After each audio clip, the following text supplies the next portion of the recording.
اعوذ باللہ من الشیطان الرجیم بسم اللہ الرحمن الرحیم رب اشرح لی صدری ویسر لی امری واحلل عقدۃ من لسانی یفقہوا قولی ربی زدنی علما ربی زدنی علما ربی زدنی علما۔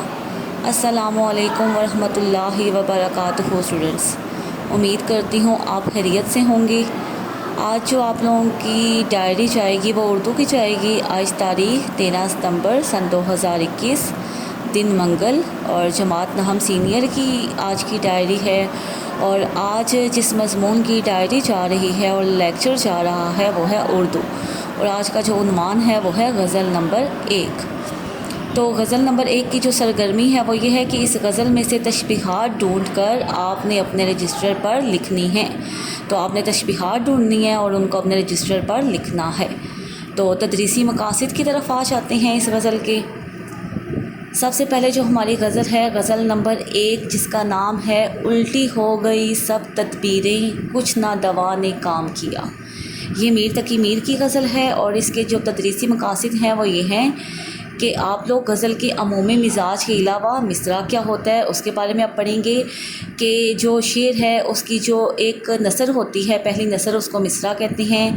اس کے علاوہ 2 ہم وزن مصرے شعر بناتے ہیں۔ قافیہ یعنی کہ شعر میں آنے والے ہم آواز الفاظ کو قافیہ کہا جاتا ہے۔ ردیف شعر کے آخر میں دہرائے جانے والے الفاظ کو ردیف کہا جاتا ہے۔ مطلع یعنی کہ غزل کا جو پہلا شعر ہوتا ہے، جو ہم قافیہ بھی ہو اور ہم ردیف بھی ہو، وہ مطلع کہلاتا ہے۔ اور مقطع غزل کا جو آخری شعر ہوتا ہے وہ مقطع کہلاتا ہے، کیونکہ شاعر نے اس میں اپنا تخلص استعمال کیا ہوتا ہے۔ اس کے علاوہ آپ علم بیاں کی بنیادی اصطلاحوں یعنی کہ تشبیہ، استعارہ کے متعلق بھی آپ جان سکیں گے۔ اشعار میں شامل الفاظ کے مجازی اور کنایاتی معنی تک رسائی پا سکیں، یعنی کہ ہر شعر کے 2 معنی ہوتے ہیں، ایک مجازی اور ایک کنایا یعنی کہ اشارے میں۔ اگلا جو مقصد ہے، اشعار سن کر مصروں اور شعروں کے تلفظ، لحن اور ادائیگی سے شعوری طور پر لطف اندوز ہو سکے، یعنی کہ جب آپ غزل پڑھیں گے تو آپ کو غزل کے جو الفاظ ہیں وہ آپ تلفظ میں ادا کر سکیں گے۔ لحن یعنی کہ سریلی آواز، غزل جو ہے نا اس کو سریلی آواز میں پڑھا جاتا ہے، تو آپ جان سکیں گے کہ کیسے جو ہے وہ غزل سریلی آواز میں پڑھی جاتی ہے۔ اور ادائیگی یعنی کہ ہر لفظ کی ادائیگی اور اس کی یعنی کہ اس کی آواز کے لحاظ سے ادائیگی کیسے کی جاتی ہے۔ تو یہ آپ لوگ جب اس غزل کو پڑھیں گے تو آپ ان سب مقاصد کو پورا کر سکیں۔ اب آ جاتے ہیں اس غزل کے شاعر کے تعارف کی طرف۔ اس غزل کے جو شاعر ہیں ان کا نام ہے میر تقی میر۔ میر تقی میر 1725 میں پیدا ہوئے اور 1810 کو ان کی وفات ہوئی۔ مرہٹوں کے حملوں نے جب دہلی کو تباہ و برباد کر کے رکھ دیا تو ناچار یعنی کہ یہ بد نصیب لکھنؤ چلے گئے اور نواب آصف الدولہ کی سرکار میں ملازم ہو گئے، مگر جی نہیں لگا، یعنی کہ ان کا وہاں پر دل نہیں لگا، تو واپس دہلی چلی آئے اور باقی عمر اسی شہر میں گزاری۔ اب میر کا اسلوب بیاں آ جاتا ہے۔ میر کو خدائے سخن کہا جاتا ہے۔ انہوں نے بہت سی اصناف میں طبع آزمائی کی ہے، یعنی کہ کوشش کی ہے، یعنی کہ غزل کی بہت سی قسموں میں انہوں نے کوشش کی ہے۔ مثنویاں بھی لکھی، غزلیں بھی لکھی، مگر ان کی شناخت غزل اور غزل کی شناخت ان سے ہے۔ انہوں نے غزل میں سادہ بیانی کو شعار یعنی کہ اپنا طریقہ بنایا، اور اس میں سوز و گداز یعنی کہ غم اور تاثیر پیدا کی، کہ بڑے بڑے اساتذہ نے بھی انہیں اپنا استاد تسلیم کیا ہے۔ ان کی زبان شستہ یعنی کہ سادہ اور پاکیزہ ہے۔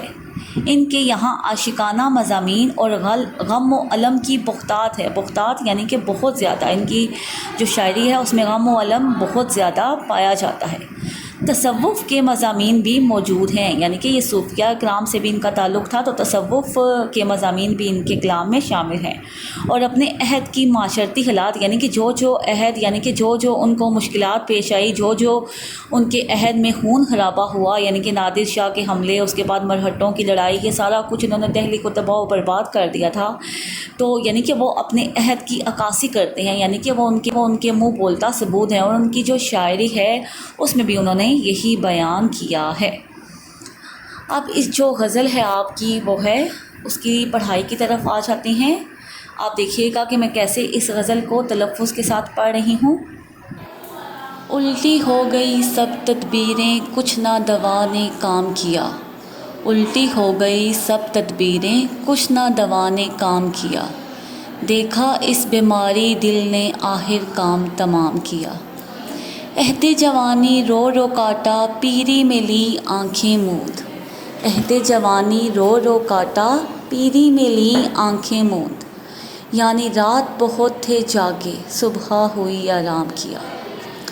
حرف نہیں جا بخشی میں، اس کی خوبی اپنی قسمت کی۔ حرف نہیں جا بخشی میں، اس کی خوبی اپنی قسمت کی۔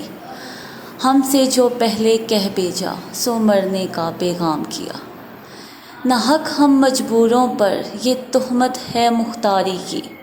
نہ حق ہم مجبوروں پر، یہ تہمت ہے مختاری کی۔ چاہتے ہیں سو آپ کرے ہیں، ہم کو عبث بدنام کیا۔ یہاں کے سپید و سیاہ میں ہم کو دخل جو ہے سو اتنا ہے۔ یہاں کے سپید و سیاہ میں ہم کو دخل جو ہے سو اتنا ہے۔ رات کو رو رو صبح کیا، یا دن کو جوں تو شام کیا۔ سادے سیمی دونوں اس کے ہاتھ میں لا کر چھوڑ دیے۔ سادے سیمی دونوں اس کے ہاتھ میں لا کر چھوڑ دیے۔ بھولے اس کے قول و قسم پر، ہائے خیال خام کیا۔ میر کے دین ہو مذہب کو، اب پوچھتے کیا ہو ان نے تو۔ میر کے دین و مذہب کو، اب پوچھتے کیا ہو ان نے تو۔ کشکا کھینچا دیر میں بیٹھا، کب کا ترک اسلام کیا۔ یہ جو غزل ہے یہ میر تقی میر کی کلیات میں سے لی گئی ہے، اور اس غزل کی جو پڑھائی ہے وہ میں نے کر دی ہے۔ انشاءاللہ اگلے لیکچر میں ہم اس غزل کی تشریح اور انشاءاللہ مشق کا آغاز کریں گے۔ اب بچوں ڈائری کی طرف آ جاتے ہیں۔ آج کی جو آپ کی ڈائری ہے وہ یہ ہے کہ غزل نمبر 1 مصنف کا تعارف آپ لوگوں نے یاد کر کے لکھنا ہے، اور 5 کثیر الانتخابی یعنی کہ MCQs آپ نے تعارف میں سے بنانے ہیں۔ چھٹی کی دعا کی طرف آ جاتے ہیں۔ سبحانک اللہم و بحمدک، اشہد ان لا الہ الا انت، استغفرک و اتوب الیک۔ اس کے ساتھ ہی میں آپ لوگوں سے اجازت چاہوں گی۔ اللہ حافظ۔